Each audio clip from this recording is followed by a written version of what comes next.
खबर शामिल करते हैं तहसील दपालपुर का नवाही इलाका 91D आबादी दहलानिया वाली से जो थाना सदर दीपालपुर की हदूद में आती है। वहां रात के 12 बजे चोरी की बड़ी वारदात। 50 kV का ट्रांसफार्मर चौधरी महफजाद हुसैन के ट्यूबवेल से ट्रांसफार्मर चोरी। 15 पे कॉल की तो पुलिस ने मौका पर पहुंचकर कार्रवाई शुरू कर दी। मज़ीद जानते हैं अपने नुमाइंदे चौधरी ज़ाहिद महर की ज़ुबानी।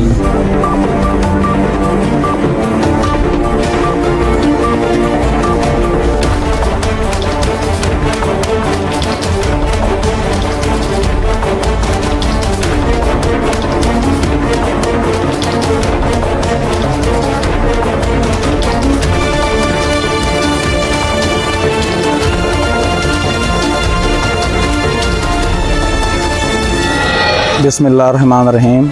मेरा नाम अरज़ैद है, 51D ਦਾ ਮਰੈਸ਼ੀ ਹਾਂ। ਸਰ ਰਾਤ ਤਕਰੀਬਨ 12-1 ਵਜੇ ਦੇ ਦੌਰਾਨ ਸਾਡੀ ਇੱਥੇ ਚੋਰੀ ਹੋਈ ਹੈ। ਟਰਾਂਸਫਾਰਮਰ ਸੀ 50 kV ਦਾ, ਉਹ ਉਤਰਿਆ ਹੈ। ਅਸੀਂ 15 ਤੇ ਕਾਲ ਕੀਤੀ ਹੈ ਔਰ ਮੌਕੇ ਤੇ ਆਪਣਾ ਚੌਕੀ ਪਿਪਲੀ ਪਹਾੜ ਵਾਲਿਆਂ ਨੂੰ ਉਹਨਾਂ ਨੇ ਇਤਲਾਹ ਦਿੱਤੀ ਹੈ। ਸੁਖਪੁਰ ਚੌਕੀ ਵਾਲੇ ਪਹੁੰਚੇ ਨੇ ਇੱਥੇ।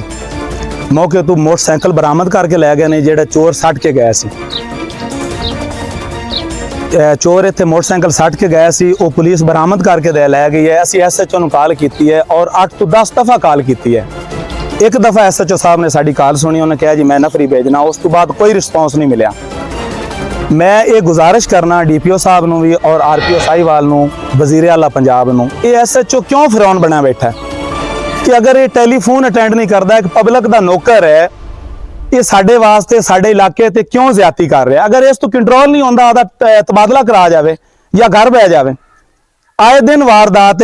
ਤਕਰੀਬਨ ਕੋ 8-10 ਦਿਨ ਪਹਿਲੇ ਇੱਕ ਮੋਟਰ ਦੀ ਇੱਥੇ ਚੋਰੀ ਹੋਈ ਹੈ। ਉਹਦੀ FIR ਮੇਰੇ ਕੋਲ ਮੌਜੂਦ ਹੈ। ਅਬਦੁਲ ਸਤਾਰ ਦੇ ਨਾਂ ਤੇ ਮੇਰਾ ਕਜ਼ਨ ਹੈ। ਉਹ ਮੋਟਰ ਵਾਪਸ ਕੀਤੀ ਗਈ, ਬੰਦੇ ਨੂੰ ਛੱਡਿਆ ਗਿਆ, ਲੈਣ ਦੇਣ ਨਾਲ ਛੱਡਿਆ ਗਿਆ ਜਾਂ ਸਿੱਧਾ ਛੱਡਿਆ ਗਿਆ, ਸਾਨੂੰ ਇਸ ਗੱਲ ਨਾਲ ਨਹੀਂ ਲੈਣਾ ਦੇਣਾ। ਸਾਡੇ ਕੋਲ ਖਾਲੀ ਸਟਾਮ ਲਿਆ ਗਿਆ। ਮੈਂ ਬਜ਼ਾਤੇ ਖੁਦ ਜਾ ਕੇ ਖਾਲੀ ਸਟਾਮ ਦਿੱਤਾ ਹੈ। ਉਹ ਖਾਲੀ ਸਟਾਮ ਲੈ ਕੇ ਬੰਦਾ ਛੱਡ ਦਿੱਤਾ ਗਿਆ। ਇੱਥੇ ਹੋਰ ਕਜ਼ਨ ਹੈ ਮੇਰਾ, ਫਖਰ ਹੈ, ਉਹਦਾ ਕੱਲ ਰਾਤ ਟਰਾਂਸਫਾਰਮਰ ਉਤਰਿਆ। ਅੱਜ ਇੱਥੇ ਡਕੈਤੀ ਹੋ ਗਈ ਹੈ। ਆਇਆ ਕਿ ਸਾਡਾ ਇਲਾਕਾ ਜਿਹੜਾ ਇਹ 51D ਹੈ, ਇਹ ਸਜ਼ਾ ਭੁਗਤਦਾ ਪਿਆ ਕਿਸੇ ਚੀਜ਼ ਦੀ। ਸਾਨੂੰ ਤੇ ਮਿਹਰਬਾਨੀ ਕੀਤੀ ਜਾਵੇ। ਅਸੀਂ ਇਲਤਜਾ ਕਰਨੇ ਆ ਮਰੀਮ ਨਵਾਜ਼ ਸਾਹਿਬਾਂ ਨੂੰ ਕਿ ਇਸ ਚੀਜ਼ ਦਾ ਨੋਟਿਸ ਲਿਆ ਜਾਵੇ, ਖਾਸ ਕਰ ਥਾਣੇ ਸਦਰ ਦਾ ਕਿ SHO ਕਰਦਾ ਕੀ ਪਿਆ। ਮਿਹਰਬਾਨੀ।